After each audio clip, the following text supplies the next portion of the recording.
We are in a new section. We're going to be talking about structures. This is a new concept in C that allows you to group items together, similar to array but more powerful. I want to talk about what a structure is, how you can create, and how you can use a structure. So structures in C provide another tool for grouping elements together. Again, I mentioned they're similar to an array, but they're actually a bit more powerful.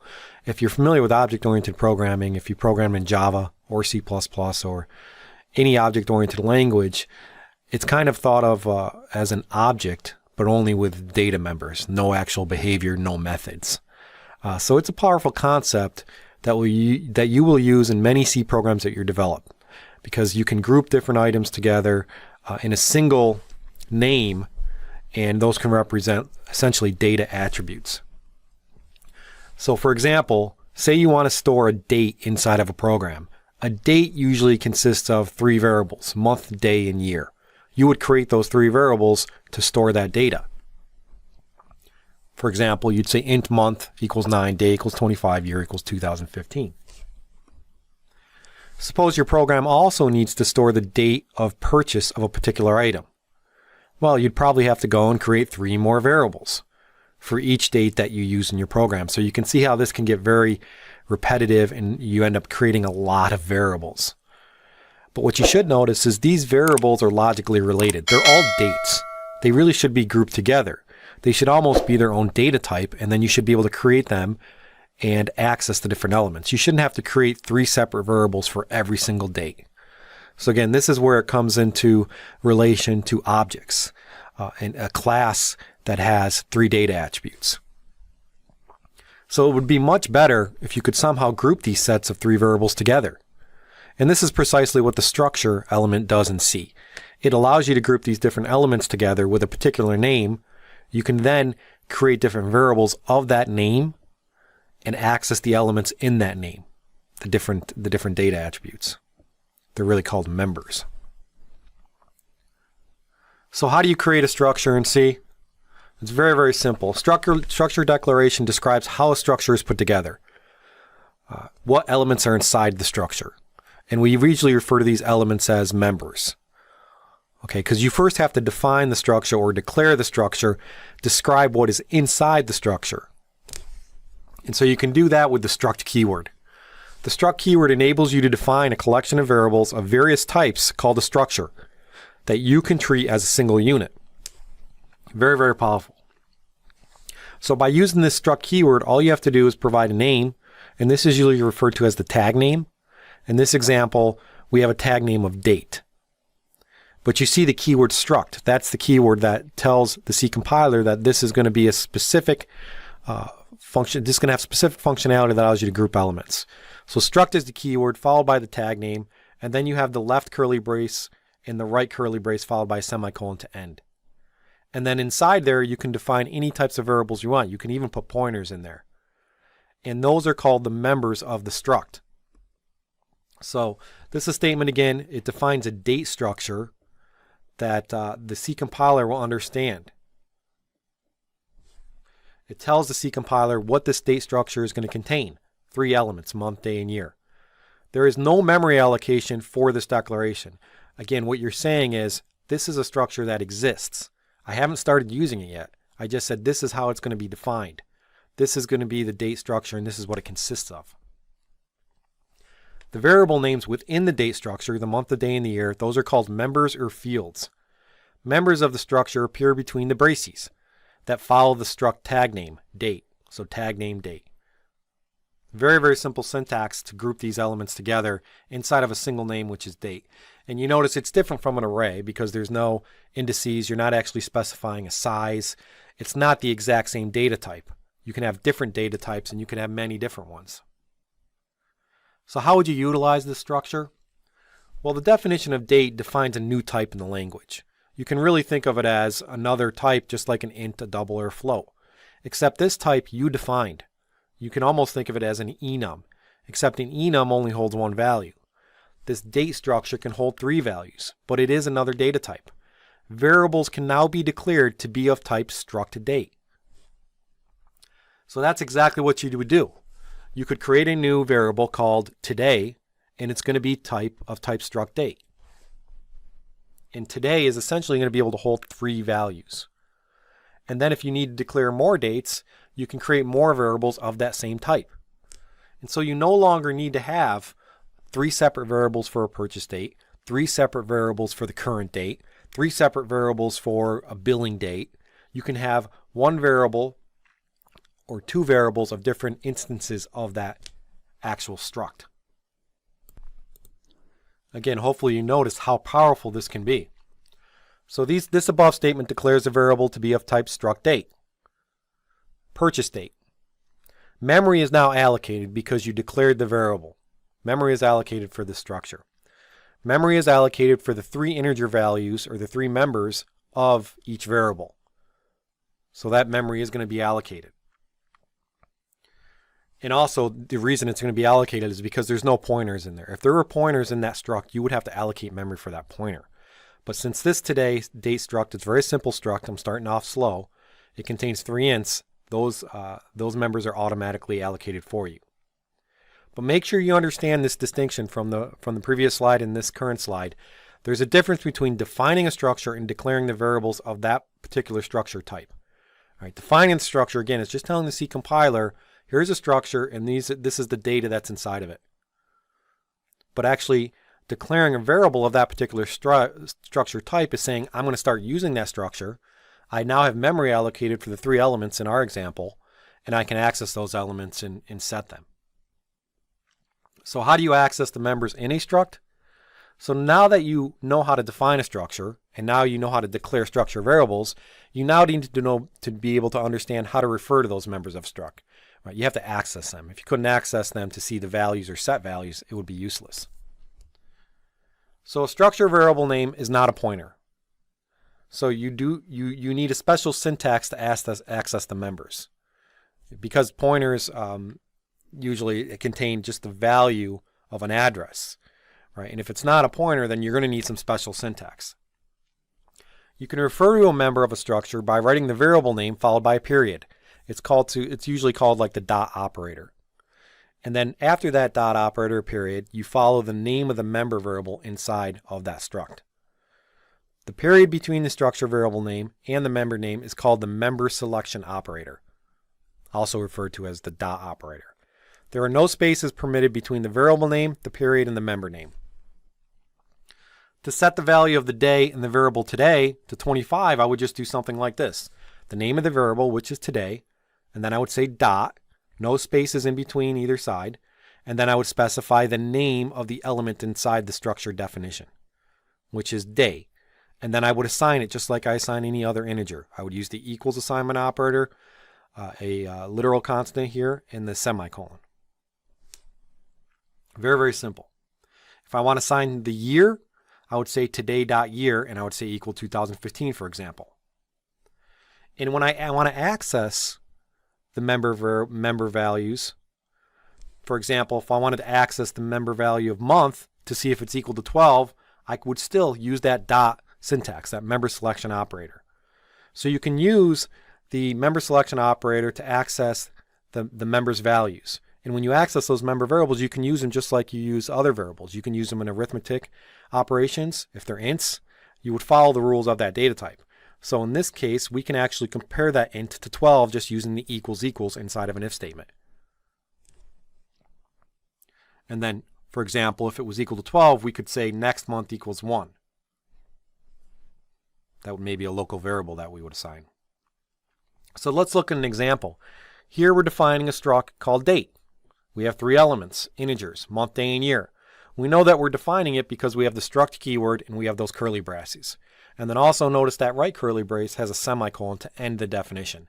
At this point, no memory is allocated for the structure. In the next line, we actually declare a variable of that type. So we're now allocating memory for a variable named today that contains 3 elements essentially, month, day, and year of type int. We can assign data to those 3 elements inside that struct today by just using that dot member access. So today.month equals 9, today.day equals 25, and today.year equals 2015. If we then wanted to print it or access that data, we would access it the same way after we assigned it. We would just use that member selection, today.month, today.day, today.year. And again, we can perform arithmetic operations on it because it is an int. we would use %d, or if we want to format it to 2, we could say %2i or %2d. So this is pretty straightforward syntax. Very easy to create and define structures and then use them, and then access them using the dot member selection operator. How about structures and expressions? Well, you just saw that I was able to access data and use it in an arithmetic expression, and it's no different. So when it comes to the evaluation of expressions, structure members follow the same rules as ordinary variables do. If you have members inside that struct that are integers, you can do the same rules of any other integer. You can apply additions, subtractions, and so forth. If it's a character buffer, you can only do the rules of character buffers. Can you add and minus character buffers? Things like that. Usually not. So floats, doubles, all the different data types, you would just follow those same rules when you use those members inside of expressions. So here's an example. I say today.years divided by 100 plus 1. Perfectly valid because year is an int, no different than using a regular variable of type int. You just access it differently by using that member selection operator. Now there are variants. There are different ways to define the structures. The one thing great about C is its flexibility, and C allows you to define a structure in many different ways. So you may see different syntax when you define a structure. The first example that I showed you is really the one you should follow. You should always have a tag name, and you should define the structure in one place of your code and then declare variables of it in another. But C being it as it is, it's very flexible. You can actually define structures and declare variables in the same line, and you can also define anonymous structures or no named structures. So there's a lot of flexibility. It's valid to declare a variable to be part of a particular structure at the same time that you're actually defining the structure. You can put the name of the variable at the bottom. I'll show you how to do that. Include the variable name or names before the terminating semicolon of the structure definition. And you can also assign and initialize values to those variables in the normal fashion that you assign any variables. So let's look at that. A variation of defining a struct, doing it in the same same time as you're defining it, you can declare a variable. So in this case, we defined our struct date, but we also created a variable called today. Because at the ending right curly brace, that's the name before the semicolon. That is doing both the creation of the variable of type date struct and the definition of the struct date. Very nice. So in this above instance, you're creating a variable of the structure. We refer to that also as an instance of the structure. It's called today. It's declared at the same time that the structure is defined. So today is a variable of type date. We did it all in one. And you could actually, right after you do the today, you could actually initialize those variables by using the brackets and then saying month equals 5, day equals so on forth, so forth, just like you initialize any other integers. Now, again, another way you could create a structure is you could create an unnamed structure. This is a little bit more limited because you can't do much with it, but you don't have to actually provide a tag name. Remember, the tag name is at the top right after the struct keyword. In the previous examples, the tag name was date. But you don't have to provide that date. If all of the variables of a particular structure type are defined when the structure is defined, then the name can be omitted. And what this really means is you're only going to use the structure one time and one time only. So we could just say struct int day, int year, int month, and then declare the variable in the same thing, but you'll notice there's no tag name there after the struct keyword. This is just one struct we're going to use one time, so we create the variable today, and then we're never going to use it again. And that's really the disadvantage of it and the limitation. You really never want to do this unless you have some kind of local struct that you use once, but you can't define further instances of this if you define the structure this way, as a no-name structure, an unnamed structure. All the variables of this structure type that you want in your program must be defined in the one statement. You could create more than one variable. You could do the today, comma, and then another variable, so you could create multiple variables. You could initialize multiple variables, but this way is a bit limited because you can't, after that variable declaration at the bottom, you can't create any more variables. So there's three ways to define different structures. One way is to define the structure with a tag name and not creating the variable. You create the variable in a separate instance where the memory would be allocated. Another way is to create the variable and the structure at the same time where you would have a tag name, and that would allow you to create other instances or other variables of that struct type later in your program. Or this third option where you could create an unnamed struct with no name and just the variable at the bottom. And again, you can initialize all of these whenever you create either of the variables just using the curly braces and so forth. So now initializing structures. Initializing structures is very similar to initializing arrays. The elements are listed inside a pair of braces with each element separated by a comma. No new stuff to learn here really. The initial values listed inside the curly braces must be constant expressions. You can't use variables. Looks just similar to an array. Here we're creating a today variable of type struct date, and we're saying that the first member is equal to 7, the second is 2, and the third is 2015, which corresponds to the month, day, and the year, because that's the order of how they were defined in the struct.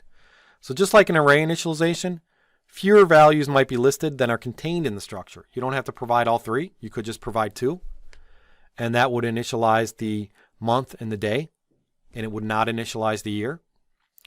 You could also, so this would set the date.1.month to 12, date1.day to 10, but it gives no initial value to date.year. You can also specify the member names in the initialization list. This way you don't have to actually have any order. You can put them in any order you want and you're not dependent on that. So you could do something like .member equals value, and struct date, date1, you could say .month equals 12. Right? So the initial syntax of this is setting the member inside the curly braces with the dot and then just assigning the value. .month equals 12, comma, .date equals 10. You need that dot. That dot is important, so don't forget about that dot. You don't need the instance before the dot. So this is just going to set the year member of the date structure variable today to 2015 in this next example. So here we just say, because remember you can omit some of the other member variables, and in this case we're omitting the month and the day, so we're just going to set the year to 2015. In the previous case we actually omitted the year and just set the month and the day to 12 and 10 respectively. We can also do assignment with compound literals. Well, what exactly is a compound literal? You can assign one or more values to a structure in a single statement using what is known as a compound literal. I believe this might only be in C11.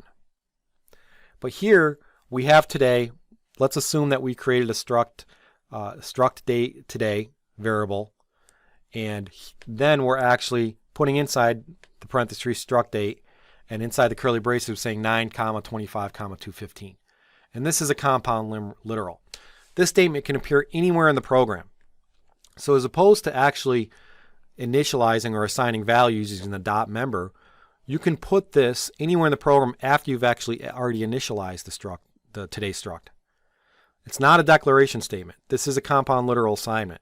The typecast operator is used to tell the compiler the type of the expression. So you need those things in parentheses. That's a cast, struct date. The list of values follows the cast and are to be assigned to the members of the structure in that order. It's order dependent. So it's listed in the same way as if you were initializing a structure variable. Again, the advantage of this is you don't have to assign each member variable individually on separate lines. You can do it all in one line and say, okay, this is the new value for this variable today. You can also specify values using the dot member notation, as I mentioned. You would just have to do it in one line like this or on separate lines. And this way, it sort of looks like the initialization, but you're still doing the compound literals. The advantage of using this approach is that the arguments can appear in any order. So just like previously. Again, the key and the difference of these assignments is it's not happening in the initialization. You're doing it somewhere else in the program to assign new values to that type.